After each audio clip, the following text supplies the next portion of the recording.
Menurut Li Ka-shing, seorang pebisnis terkaya di Hong Kong dan Asia Timur, di dunia ini terdapat 3 jenis uang yang sangat misterius.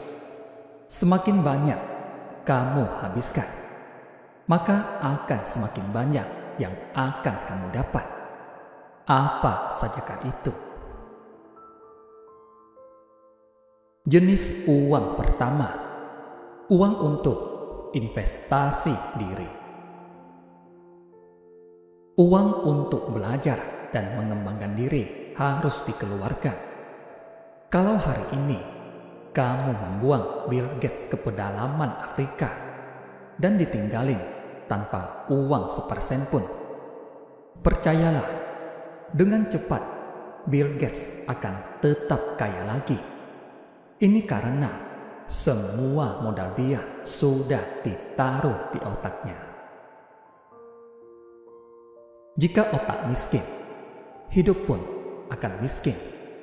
Dengan kata lain, mengeluarkan uang untuk otak sendiri adalah investasi yang paling aman. Kemana saja gak bakal kelaparan.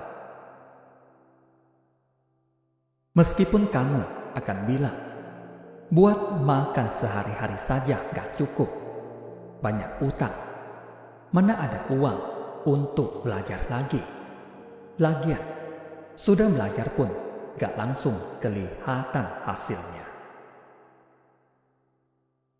Orang semacam ini selamanya gak bakal menginvestasikan uangnya di otak sendiri. Sebenarnya, jika kamu benar-benar miskin, otak adalah aset terbesar kamu untuk kembali bangkit. Itu mengapa kamu harus benar-benar berinvestasi di sini. Kita melihat banyak orang yang berjuang hanya untuk memenuhi kebutuhan. Seluruh hidup mereka dihabiskan untuk mengisi lubang hitam besar yang tidak akan pernah penuh. Hal ini karena mereka tidak mampu melangkah mundur dan melihat bahwa kesulitan hidup mereka sebenarnya karena ketidakmampuan mereka untuk belajar dan mencari terobosan untuk berkembang. Orang yang pintar akan mengerti bagaimana belajar melalui pengalaman orang lain dan menghindari kesalahan yang sama. Jadi, untuk belajar dan mengembangkan diri, harus rela menghabiskan uang, bahkan sampai meminjam uang sekalipun. Karena dia pasti akan memiliki banyak jalan untuk mengembalikannya. Jadi, jika kamu menghadapi kesulitan, ingatlah, tidak ada kata terlambat untuk belajar. Kapan saja bisa mulai. Mungkin banyak yang bilang tidak punya uang. Sebenarnya, orang semacam ini pasti sudah tidak sedikit membuang uang secara sia-sia.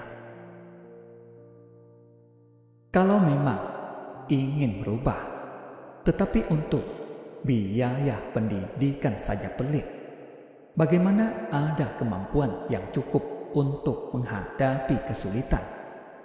Orang yang bijak harus memahami hal ini. Jenis uang kedua, uang untuk berbakti kepada orang tua. Uang untuk berbakti pada orang tua harus dikeluarkan. Mungkin banyak yang berpikir, buat diri sendiri saja sudah tidak cukup, bahkan masih banyak utang.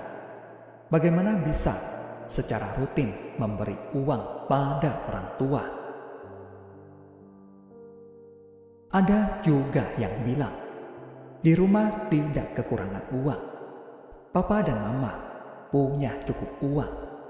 Tidak perlu memberikan uang pada orang tua. Tidak peduli bagaimana keadaan ekonomi orang tuamu, uang untuk berbakti pada orang tua harus diberikan secara rutin. Semiskin apapun, sebulan sekali harus menyisihkan uang untuk orang tua. Semiskin apapun orang tuamu, dia tetap membesarkanmu. Coba pikir, apakah karena banyaknya utang, gak cukup uang, lalu orang tuamu akan meninggalkan kamu? Semiskin apapun, mereka pasti tetap akan membesarkanmu. Jadi, kalau sekarang kamu mengembalikannya, itu memang sebuah keharusan. Bagaimana boleh hanya ketika punya uang baru memberikan, dan saat tidak punya uang tidak memberikan? Sebenarnya, mungkin kamu tidak tahu, berbakti pada orang tua itu ibarat sebuah restu alami. Relasi yang baik dengan orang tua akan meningkatkan kekuatan restu. Seseorang kalau tidak memiliki restu, seumur hidup tidak akan lancar dalam mengerjakan apapun. Berbakti pada orang tua juga sekaligus untuk diri sendiri. Jadi, jika dilihat dari sudut pandang lain, uang untuk berbakti bukan saja hanya untuk kebaikan orang tua, tetapi juga untuk diri sendiri.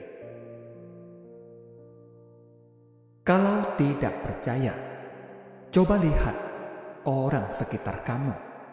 Lihat orang-orang yang sudah berkali-kali ganti pekerjaan. Apakah hidup mereka sudah berbakti? Orang yang dari muda mengerjakan sesuatu sering gagal, hidup tidak lancar, relasi dengan orang tua pasti ada masalah.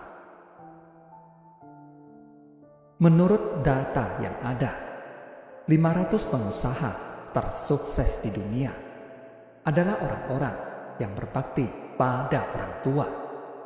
Jadi ingat, semiskin apapun kamu, uang untuk berbakti tidak boleh dihemat.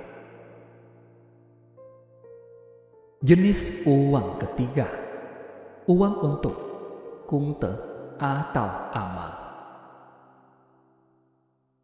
Asal ada uang lebih, donasikanlah itu. Di dunia ini, selamanya pasti ada orang-orang yang kurang beruntung dari kita. Karenanya pelihara kebiasaan beramal. Jika kamu memiliki tanggungan, sisihkanlah 2% dari pendapatanmu untuk didonasikan. Jika tidak ada tanggungan, berikanlah 5% dari pendapatanmu untuk didonasikan. Uang itu harus berputar. Jangan membuat uang hanya berhenti pada dirimu sendiri. Berikanlah pada orang yang pernah membantumu. Jika kamu adalah bos, ingatlah bahwa keberhasilan hari ini merupakan buah dari kerjasama seluruh karyawanmu. Memberikan bonus pada mereka adalah hal yang seharusnya. Amal terbesar adalah ketika kamu melakukan pekerjaan yang baik dengan rasa syukur. Amal besar lainnya adalah senyuman dan kesabaranmu terhadap orang yang menyakitimu. Terima kasih, semoga bermanfaat.